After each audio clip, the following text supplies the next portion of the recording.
Defense Secretary Pete Hegseth just faced public questioning from lawmakers for the first time since the war against Iran began. And he cannot tell you how or when this war will end, but you should definitely take his word that it's just going great. Even as Trump just rejected Iran's latest offer, there's no sign that negotiations are moving forward, and the economic fallout only continues to grow. Right, but starting with Hegseth, you had him appearing alongside Chairman of the Joint Chiefs of Staff, General Dan Kane, and Pentagon Comptroller Jay Hurst before the House Armed Services Committee to discuss the administration's 2027 military budget proposal. A proposal that would boost defense spending to a record $1.5 trillion. And in connection to that, you had members of Congress grilling Hegseth on topics including the massive cost of the war against Iran, the military's dwindling stockpiles of key munitions, and its alleged bombing of a girls' school in Iran that resulted in the deaths of more than 100 children. And so we'll start with the first one. How much has this war cost the American taxpayer so far? Well, you had Hurst finally giving an answer, which was the first time that the Pentagon has publicly provided a cost estimate for the war. So approximately at this day, we're spending about $25 billion on Operation Epic Fury. You also had Kane revealing that 14 U.S. service members have died during the war, which is very notable because the Pentagon's own official tally shows only 13 deaths as of recording. But really, a lot of the attention was on Hegseth, who came out swinging in his opening statements. The biggest challenge, the biggest adversary we face at this point are the reckless, feckless, and defeatist words of congressional Democrats and some Republicans. You also had Hegseth taking aim at defense companies for not making various munitions fast enough, though he ignored the fact that under his leadership, the military has used record numbers of these munitions over the past 8 weeks. And then also, it wasn't long before you had him taking on Representative Adam Smith of Washington, the highest ranking Democrat on the committee, over the administration's logic for starting this war. Well, their nuclear facilities have been obliterated. Underground, they're buried, and we're watching them 24/7. So we know where any nuclear material might be. Reclaiming my time for we're just a watching quick second here. We had to start this war, you just said, 60 days ago, because the nuclear weapon was an imminent threat. Now you're saying that it was completely obliterated? They had not given up their nuclear ambitions, and they had a conventional shield of thousands of missiles. So Operation Midnight Hammer accomplished nothing of substance. It left us at exactly the same place we were before. And actually on that note, you had Democrat John Garamendi accusing Hegseth of misleading the public and describing the administration strategy as an outstanding example of incompetence, saying, "You have been lying to the American public about this war from day one. And so has the president." With all this, you had Hegseth claiming that the American people support the war despite all the evidence to the contrary. And then, as you've seen him do before, he cast criticism of the war as just anti-American. And he took particular issue with Garamendi's characterization of the war as a quagmire. The way you stain the troops when you tell them 2 months in, Congressman, you should know better. Shame on you. Calling this a quagmire 2 months in. The effort, what they've undertaken, what they've succeeded, the success on the battlefield that could create strategic opportunities, the courage of a president to confront a nuclear Iran, and you call it a quagmire, handing propaganda to our enemies, shame on you for that statement. It undermines the mission. Your hatred for President Trump blinds you to the truth of the success of this mission. But then with all that, Hegseth ultimately refused to answer how many more months he thinks that the war is going to continue. Though I will say, notably, it's going to reach the official 60-day mark this week, which is technically the legal deadline for the president to begin to withdraw troops or get congressional authorization to keep engaging in hostilities. And actually with that, he also deflected when answering other questions about ways that this war could violate the law. Congressman Seth Moulton, for example, asked about Hegseth's past comments calling for no quarter and no mercy. In order for no quarter or no survivors is a war crime under the Geneva Conventions. You understand that's murder. Do you stand by that statement? The Department of War fights to win, and we ensure that our warfighters have the rules of engagement necessary to be as effective as humanly possible. Okay, so just to be clear, you called Democratic members of Congress to be tried for sedition for reminding our troops to follow the law. But when you tell them to commit a war crime, you stand by yourself. And then on the subject of war crimes, you had Ro Khanna asking about that strike on the girls' school, which is widely believed to have been the fault of the U.S. despite the lack of an official admission. How much did it cost American taxpayers in terms of the strike to the Iranian school where kids were killed? Do you have that number? In terms of the missiles we used? As I've said, that unfortunate situation remains under investigation. You don't know how much it costs the taxpayer? But I wouldn't tie a cost to that. You then also had Hegseth dismissing questions from Khanna and other Democrats on the rise in gas and food prices as gotcha questions, asking, what would you pay to ensure Iran doesn't get a nuclear bomb? And then, of course, there were a lot of other issues that were brought up over the hours-long hearing, from Hegseth's doing away with the military's annual flu shot requirement to his firing of top generals. But also, as all this was going on, time wasn't standing still. The war remained technically on pause, but the U.S. and Iran's dueling blockades remained in effect. expected, the consequences of this, it continues to be felt all around the world. And as we've talked about, the US recently got an offer from Iran to have both countries immediately lift their blockades while postponing talks regarding Iran's nuclear program. Well, today you had Trump telling Axios that he's rejecting the offer and keeping the US blockade in place. With that coming after you also had him threatening Iran in a post on social media today, writing, Iran can't get their act together. They don't know how to sign a non-nuclear deal. They better get smart soon. With that post being accompanied by an AI-generated image of Trump holding a gun with explosions in the background and the words, "No more Mr. Nice Guy." But also, at least based on the available reporting, it looks like Trump's not actually all that enthusiastic about going back to fight it. Or with Reuters reporting that American intelligence agencies have actually been studying how Iran would respond if Trump just declared victory and walked away. With that, I would stress that is just one option being looked at, and there are various military options reportedly remaining on the table. But also, you had some sources telling the outlet that escalation, including a ground invasion of the Iranian mainland, that appears to be less likely than it did a few weeks ago. But then also, you had sources telling Axios that U.S. Central Command has prepared a plan for a short and powerful wave of strikes on targets in Iran, including infrastructure targets, in the hope that it would bring the country back to the negotiating table on the administration's terms. But then also, at the same time, Trump reportedly sees economic pressure as his primary source of leverage. And with that, you had the Wall Street Journal reporting that he's instructed aides to prepare for the blockade to last a while, with him reportedly concluding, after meetings this week with top national security and military officials, that this option carried less risk than either resuming bombing or walking away from the conflict. That said, though, really no options without risk. But at this point, it's just trying to limit or mitigate the downside because Trump put his finger in the finger trap. Trump's blockade, in combination with Iran's restrictions on the strait, it's already led to the number of ships transiting the waterway to fall to the lowest level since the war began. And its continuation, it makes it even more likely that gas prices are going to continue to rise as we get closer and closer to the midterms. All while Trump's approval ratings now sunk into the lowest level of his current term. According to a new Reuters Ipsos poll, it showed only 34% of Americans approved of his performance in the White House. But again, Trump believes that the economic pressure is going to break Iran first, though a potential problem there is that Iran believes the same about the United States. Or with an expert at the Brookings Institution explaining, Iran is calculating that its ability to withstand and circumvent the blockade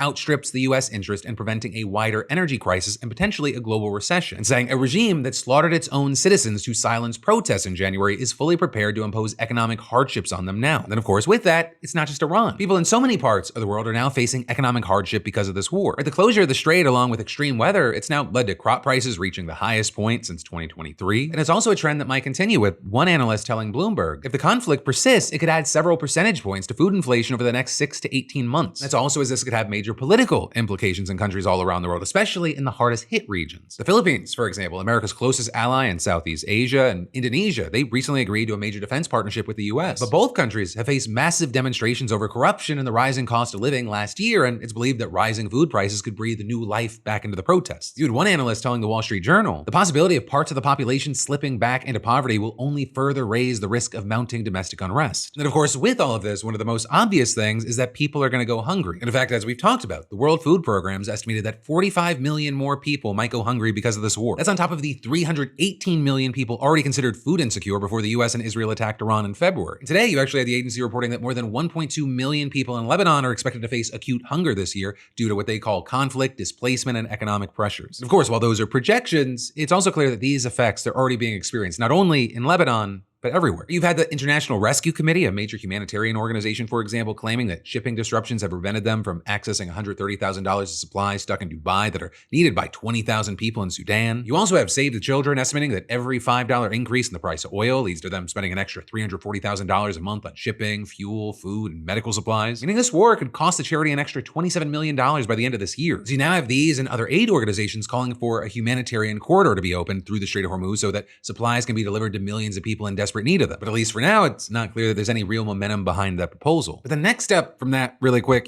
while Iran, it's dominated the conversation nationally, Trump, he's been quietly telling cameras that Cuba's next. And yesterday, the Senate voted 51-47 to make sure that he doesn't need anyone's permission before he goes. Right? Because Democrats forced a war powers resolution that would have required congressional sign-off before any U.S. military action against Cuba. And then it died, with John Fetterman crossing over to vote with Republicans, while Susan Collins and Rand Paul crossed the other way to vote with Democrats. And so this is now the 6th war powers resolution that Democrats have forced this month, with the first 5 being on Iran. All of those failed, and actually there's another Iran vote incoming. But that then brings us to the question of, well, why does Cuba need its own war powers resolution all of a sudden? Well, there's 2 reasons. The first is that the President of the United States keeps saying the quiet part out loud, with him saying last month, they built this great military. I said, you'll never have to use it, but sometimes you have to use it. And Cuba's next, by the way, but pretend I didn't say that, please. Pretend I didn't say that. Please, please, please, media, please disregard that statement. Thank you very much. Cuba's next. And he has said similar things multiple times now. And so Democrats argue that by the time that Trump actually launches a surprise invasion, it's going to be too late to stop him. Or so the time to require congressional sign-off, it's right now. And then the second reason is the one that most Americans really haven't heard about, because for several months now, the US has imposed a near total blockade on energy imports to Cuba. Right? And the island's almost entirely dependent on imports for fuel. So the consequences have been devastating. Power cuts run 12 to 20 hours, sometimes stretching past 72. Also, nearly 100,000 surgeries went uncompleted between January and March. More than a third of Cubans don't have reliable access to clean water. Trash, it's just piling up in the streets because there's no fuel for garbage trucks. Food prices are up more than 13%, and short cycle crop yields are projected to drop 40%. All of which is why you had Virginia Senator Tim Kaine pointing out that under any other framing, this would be considered war. But then, as far as the Republicans, they killed this mostly on procedural grounds. They argued that it's unnecessary because the US is not currently engaged in active hostilities with Cuba. But then also, Florida Senator Rick Scott went further, accusing Democrats of being soft on the Cuban regime. And then even taking a specific shot at streamer Hassan Piker, who recently traveled to Cuba with some progressive groups to deliver aid and document conditions on the ground. Many Democrats summoned this chamber embracing socialism, and even embracing a violent socialist leader, Hassan Piker, that wants me murdered. Some Democrats have even gone to Cuba with Piker, attempting to whitewash the atrocities of the illegitimate communist regime. Now, Democrats say they're the party of democracy. So where is their concern for the anti-democratic dictator operating 90 miles from the shore of Florida? But then with all this, you had Maryland Senator Chris Van Hollen countering. Of course, we want democracy and fundamental freedoms for the people of Cuba. But we've seen over decades that economic strangulation does not work. And we have learned the hard way in Afghanistan and now Iran that bombs don't turn dictatorships into democracies. And so look, even though there's not a whole lot the Democrats can do to actually stop any of this in a Republican-controlled Senate, this is a fight that you should know is happening. Right? Because the blockade is real, the humanitarian suffering is real, and the president has now said that Cuba is next enough times that you have to take them at face value. And then there's more that we've got to dive into in just a minute, but really quick, two things. One, of course, I got to sneak in a little self-promo because I'm going on tour. I'm taking my Crashing Out podcast on tour. The tickets are now on sale, 12 dates, 12 cities, and you can get yours right now at crashingouttour.com. It's honestly the main thing that I've been looking forward to this year. It's going to be a great time. It's selling well. Just grab your tickets before it's too late. And then also, two, we have today's fantastic sponsor, and actually today's sponsor is giving away free products or gift cards to every single one of you, right? Not just some. Everyone who signs up at bbvibes.com/DeFranco wins something. That's the deal. Because you see, Bellesa, they reached out, and I'll be honest, I would normally, hesitate on a sexual wellness brand. What I found is that they built a comprehensive catalog of wellness products, and I mean, for everybody. Doesn't matter who you are or what you're into, they've got something designed with you in mind. And one of the things I really liked with Bellesa was the intentionality. Everything's body safe, thoughtfully designed, built to be inclusive of different bodies and experiences. But it's not about extremes, it's just about people feeling comfortable on their own terms. And so whether that's directly relevant to you or you're buying it for a very specific person in your life, there's absolutely zero judgment here. And so, when the opportunity presented itself, we were like, let's hook you all up. So our new friends at Bellesa, they're sending free products or gift cards to everyone who signs up. Again, every single one of you wins something. Just click that link in the description or head to bbvibes.com/DeFranco. That's bbvibes.com/DEFRANCO. Just click that link in the description or scan the QR code and get hooked up today. But then, diving right back into the news, James Comey has once again been indicted by Trump's DOJ, and this time over a picture of seashells on a beach from a year ago. Because Comey posted this photo on Instagram back in May that read 8647. And he added the caption, "Cool shell formation on my beach walk." Now, 86, that's kind of slang typically meant to get rid of something or toss something out. Right, I worked in a few restaurants myself when I was younger. If you've worked it, you've heard 86 of that. Some even use 86 like as a way to say refuse service to someone. And then, 47 appears to reference the 47th president, Trump. And so the message was interpreted by many to mean get rid of Trump. Though specifically, the immediate response from many of Trump's loyalists was that it was a call to violence. And so within a day, the post went down with Comey saying that he stumbled upon the seashells and assumed that it was a political message. Writing in a follow-up post, I didn't realize some folks associate those numbers with violence, and I oppose violence of any kind, so I took the post down. But that didn't stop the accusations from rolling in. In fact, Trump administration officials like former DHS Secretary Kristi Noem accused him of calling for Trump's assassination, and Comey was quickly interviewed by the Secret Service. Hell, even Trump himself leaned into it, saying on Fox News, He knew exactly what that meant. A child knows what that meant. If you're the FBI director and you don't know what that meant assassination. And it says it loud and clear. But many people were also quick to say that Republicans were overreaching and that the Republican outrage was hypocritical. And as far as why hypocritical, because you have big names in the MAGA space sharing 8646 in reference to Biden. Even Donald Trump himself shared a video of a truck with a decal showing Biden tied up and gagged on the tailgate. A post that, by the way, is just still up. But yeah, today we're talking about seashells, dangerous, dangerous seashells. And while this whole thing, it kicked off an investigation, it kind of faded into the background as more insane shit just kept happening over and over. That is, until now. I mean, well, insane shit is still happening. But we also got an update here because you had a new interim attorney general trying to prove that he'll be a good lapdog for Trump. Or you had acting AG Todd Blanche announcing the indictment in a press conference yesterday. The first count is that on or about May 15th of last year, he knowingly and willfully making a threat to take the life of and to inflict bodily harm upon the President of the United States. While this case is unique and this indictment stands out because of the name of the defendant, his alleged conduct is the same kind of conduct that we will never tolerate and that we will always investigate and regularly prosecute. Now, despite Blanche's assurance that this is totally normal, it's totally routine, there's absolutely no doubt that this case is a long shot at best. Where you've got a wide variety of experts saying that this is just dead in the water, pointing out that this is clearly free speech protected by the First Amendment and noting that it's going to be nearly impossible to prove that Comey intended the seashells as a threat. But still, you have Trump trying to use the DOJ to handle his personal beef with Comey, and that's not new. In fact, it was a serious issue that he had with Pam Bondi while she was Attorney General, saying she wasn't being aggressive enough against him and Trump's other perceived enemies. So also, if you don't remember, Trump's DOJ had their first indictment against Comey thrown out by a federal judge who concluded that the interim U.S. attorney for the Eastern District of Virginia had been improperly appointed. And then there's the fact that Trump fired Comey's daughter from her position as a high-profile New York federal prosecutor. And so there's a chance that Comey's defense looks to get this case thrown out on selective and vindictive prosecution, but arguing that the Trump administration, they're just trying to make anything stick against him to appease their boss. And that is now also fueling the Republicans' concerns that Trump's focus, it's less on things that got him elected and more on him just settling years-old beef. Or with, for example, a GOP strategist in Arizona, Barrett Marson, saying, there is no doubt that the vast majority of non-MAGA voters want Trump to focus on anything but his personal animus toward a wide variety of people. Something that was echoed by another Republican strategist and Trump critic who said, that's exactly the opposite of what most Americans would like to see the president and the Department of Justice focused on. They're worried about inflation and the economy, and many of them are worried about how the war in Iran will end. Spending time relitigating old disputes is exactly the opposite of what most Americans want. And then as far as Comey's take on all this, he didn't really seem too concerned in his response video on Substack. Well, they're back. This time about a picture of seashells on a North Carolina beach a year ago. And this won't be the end of it. But nothing has changed with me. I'm still innocent. I'm still not afraid.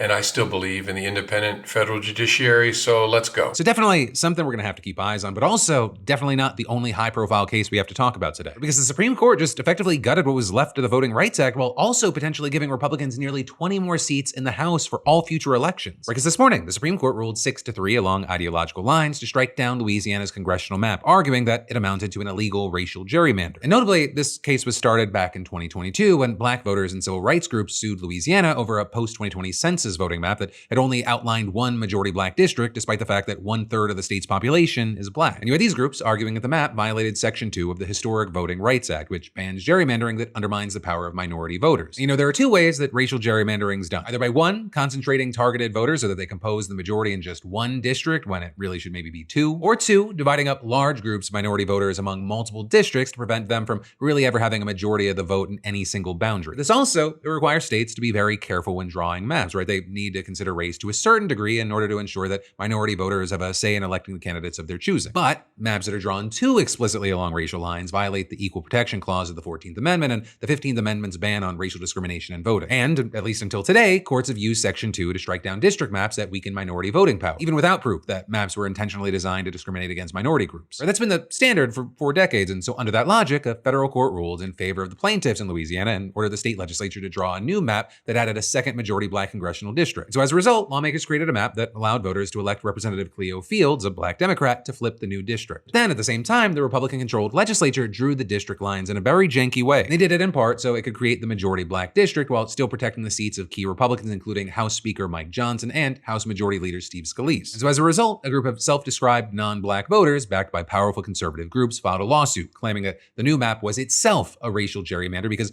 lawmakers had relied too much on race when they drew it, with lawyers for the plaintiffs arguing in court that the wonky shape was clear evidence that race had been the main factor in drawing the district. And in its decision today, the Supreme Court ruled that Louisiana's map was an unconstitutional racial gerrymander. But this ruling, it goes way beyond just Louisiana. Because the court was considering Section 2 more broadly, the decision effectively undercuts decades of precedent aimed at ensuring minority voters have an equal opportunity to participate in elections. Because like I noted earlier, for the last 40 years, district maps could be struck down if they diluted minority voting power, regardless of intent. But in the majority opinion, you had Justice Samuel Alito writing that challengers must show that a state intentionally intentionally drew district lines to discriminate against minority voters. But then also with this, you had Justice Kagan hitting back in her dissent, which she actually read from the bench in a rare move to show just how much she disagreed with the majority. And in it, you had Kagan arguing that in practice, the decision makes it nearly impossible to consider race at all when drawing up voting maps, and claiming that the court's decision will set back the foundational right Congress granted of racial equality and electoral opportunity. Now, all that said, very notably, the court did not strike down Section 2 entirely, which was a very real concern for many advocates. But still, you have experts saying that this ruling effectively guts the VRA and makes it entirely toothless. And you've had many kind of expecting this, since for the last decade, the Supreme Court's been chipping away at key parts of the law, them slowly weakening it bit by bit. And in their dissent, you had the liberal justices arguing that today's decision, it removes the last remaining pillar that gave real power to a historic law that has dramatically helped increase minority representation in both state and federal offices. But right now, the big question on everyone's mind is, what will this mean for elections? And while we do know for a fact that this is going to be incredibly consequential, one of the big unknowns is how long it's going to take before we actually see the impacts. Because many majority-minority districts across the country have been redrawn over the last 4 decades to comply with Section 2 of the VRA, though most are currently concentrated in the South. But now states can challenge those maps based on the new Supreme Court ruling. So as a result, we can see new maps with fewer districts where minority voters form a majority. And because those districts are more likely to elect Democrats, splitting them up could shift those seats towards Republicans. And we're not talking about a few districts here or there. I mean, one analysis found that by gutting Section 2, the Supreme Court could effectively give Republicans as many as 19 more seats in the House. And you can bet your ass that Republicans have already been contingency planning for this outcome for a while now. But one of the questions is whether they could pull this off before the midterms. And while many states, they can't swing changes to their maps right now because the primaries have already happened, there are still plenty of others that could take action. I mean, for one, Louisiana is likely going to have to redraw its maps before the midterms because of this ruling. Though notably, the state attorney general said she would defer to the legislature, which she believes is enough time to act before November. But then beyond that, you had the New York Times reporting that there are several other states that still have time to redraw their maps, including Alabama, Georgia, South Carolina, Maryland, Missouri, Tennessee, and Florida. And all of those states, with the exception of Maryland, are controlled by Republican legislatures. And we are now literally already seeing movement on this front. Just hours after the Supreme Court decision was released, both chambers of the Florida legislature approved a new map that could give Republicans as many as 4 new seats. Right, a huge victory for Ron DeSantis, who's led the redistricting campaign and used the likely dismantling of Section 2 as the main justification for his effort. Also, the governor of Mississippi, he's vowed to call lawmakers for a special session to redraw the state's map after the Supreme Court made its decision. And in a statement today, you had Alabama's attorney general promising that the state would act quickly to ensure that our congressional maps reflect the will of the people, not a racial quota system the Constitution forbids. And that,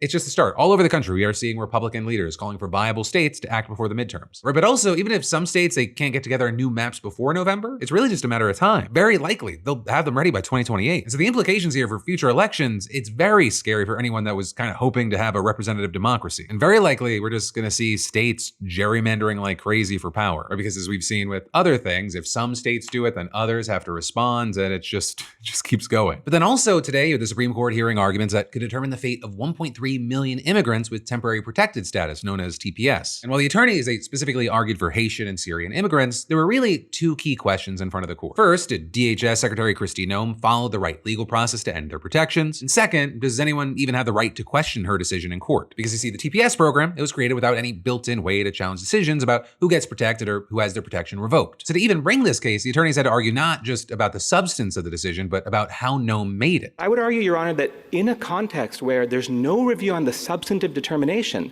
the procedural rules are all the more important then to ensure that we have appropriate government decision-making. Right, Noem, she was supposed to take at least 60 days working with the State Department to discuss whether these countries were safe before making her decision. But attorneys, they argued she didn't do that. And according to reports, there's only a 2-sentence email between DHS and the State Department before the terminations were announced. So 2 sentences, and neither of those sentences had anything to do with conditions on the ground in any of those countries. And so in today's hearing, even Supreme Court justices openly questioned whether Noem actually did her due diligence. What the statute says is, look, she shall review country conditions after consultation.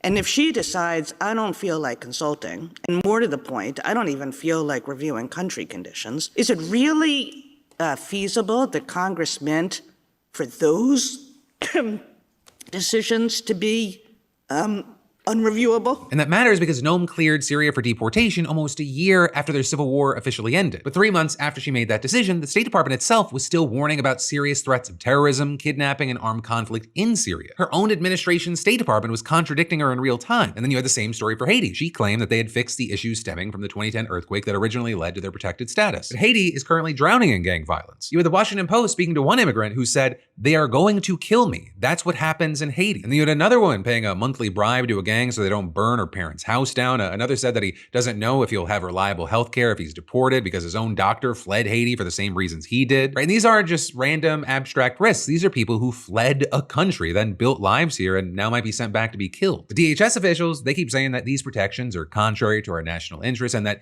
TPS is meant to be temporary. Which, yeah, that is technically true. TPS is not permanent residence. It is a temporary protection from deportation while a country is in crisis. Then with all this, the argument from the immigrants' attorney is that even if Biden overextended the program by adding countries like Syria, Cameroon, and Venezuela to the list, you can't just deport people back to active war zones, gang-controlled neighborhoods, or famine-ravaged regions just because the policy is supposed to be temporary. And as far as Noam, she's been very clear about her position from the start, saying it's about restoring the integrity of TPS, and she's openly criticized Biden for what she called abusing and manipulating the program by extending protections to countries in crisis. But also, key things here, Trump's own people, including Marco Rubio, they supported some of those Biden-era extensions for the same humanitarian reasons. So really, this isn't about whether the program was overextended, it is about whether the US is going to send people back to die. Right? And the second part of the argument today is that the decision to end these protections may have been racially motivated. You had justices bringing up the fact that Trump is on record calling some of these countries shithole countries. He's called them filthy, he's called them disgusting, he's repeated debunked claims that immigrants from these countries have AIDS or eat pets. He complained that the United States takes people from such countries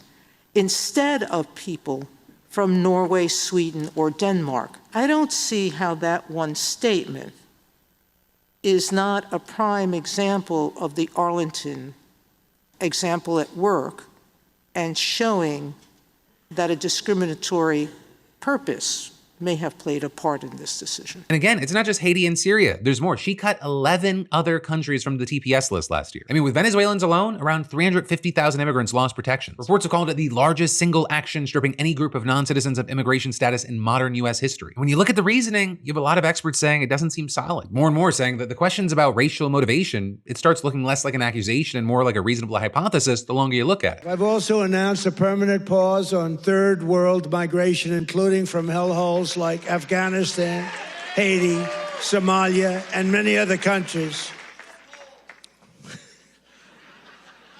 I didn't say shithole, you did. These TPS recipients, they're not recent arrivals. Some have been in the United States for decades. Many TPS holders, they've built lives here, careers, families, mortgages, kids in American schools. They work in every aspect of the country, whether it is in the community, in the school district, in a hospital, in the factories. When we come here, we are asking for nothing else than to find a safe place to work. Some have been here so long, they don't really have meaningful ties to the countries they're being sent back to. For now, all of us, we have to wait for the Supreme Court decision. And really, whatever they decide, the next question that becomes how Trump and DHS Secretary Mark Wayne Mullen, they respond. Because even if the court rules in favor of the immigrants, this administration has shown a pattern of pushing back against rulings that don't go their way. And it's a ruling that'll shape the lives of more than 1 million people overnight. And it's the kind of ruling that it's going to affect immigration policy for decades. And then there's more we've got to dive into in just a minute. But first, let me thank a sponsor and say, you ever notice everything's getting more expensive except maybe your tolerance for it? Because yeah, with all that, your phone bill shouldn't be one of the things getting worse. There are better options now, which is why today's sponsor, Mint Mobile, just makes sense. Mint Mobile gives you premium wireless plans starting at $15 a month, which sounds fake, but it's not. You get unlimited talk and text on the nation's largest 5G network, plus free calling to Mexico, Canada, and the UK. They've got different data plans, 5 gigabyte, 15 gigabyte, 20 gigabyte, or unlimited, so you're not paying for stuff you don't use. And Mint keeps it affordable by letting you buy in bulk, 3, 6, or 12 months. So the longer you go, the more you save. Also, switching's stupid easy. You can do it from your couch with eSIM in minutes. Keep your number, keep your phone, no chaos. And if you don't have a phone, you can just grab one through them, which is super convenient. Plus, 96% of users are highly satisfied with their customer care. And honestly, if I can pay less for something that I already use day in, day out, and not deal with store nonsense, I'm in. Say, if you like your money, Mint Mobile, it's for you. Shop plans at mintmobile.com/DeFranco or scan that QR code. Again, that's mintmobile.com/DeFranco. But then, diving right back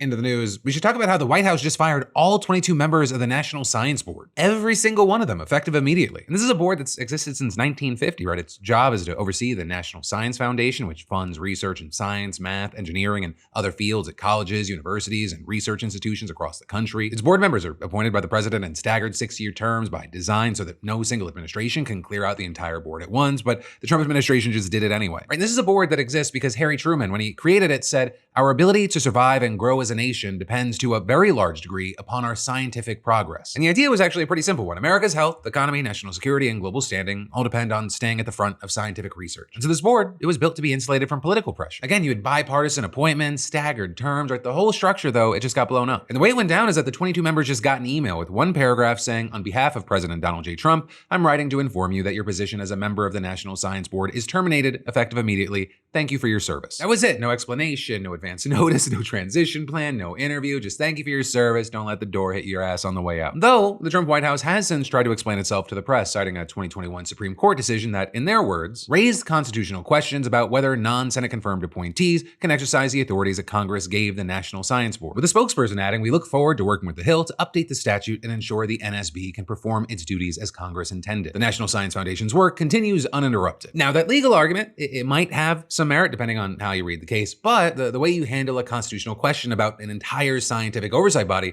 is usually not by emailing 22 people and just saying, hey, you're fired. There are supposed to be processes for this. Hearings, reviews, coordination with Congress. I know they don't do anything right now, but that's what's supposed to happen. But none of it appears to have happened. And so one of the things that we're seeing is that the people who got fired, they're not being quiet. You had one former board member saying, at a moment when the United States faces intensifying global competition in science and technology, when other nations are investing aggressively in the research and the STEM workforce that will underpin innovation for the next century, we are systematically undermining the institutions and the people dedicated to keeping our country at the leading edge. And you had another former member saying, it's not difficult to understand why the administration would want to remove any layers of governance that might get in the way, saying the administration wants to exert control in ways that don't necessarily align with congressional intent. And then on the congressional side, you had Representative Zoe Lofgren, for example, who sits on the House Committee on Science and Technology, saying, will the president fill the board with MAGA loyalists who won't stand up to him as he hands over our leadership in science to our adversaries? A real Bozo the Clown move. And one of the biggest concerns from former members and lawmakers is that this board, which is supposed to be independent, all of a sudden it becomes partisan, right? Then instead of overseeing scientific research based on the merit or the reality, it becomes another body that just takes orders from the White House. And really, that's exactly what these firings open the door to. And while shocking, it's also not shocking because, this isn't an isolated move. It's a part of Trump's ongoing assault on science across the federal government. Right? This administration's fired staff and made major budget cuts at the EPA, the FDA, the CDC, plus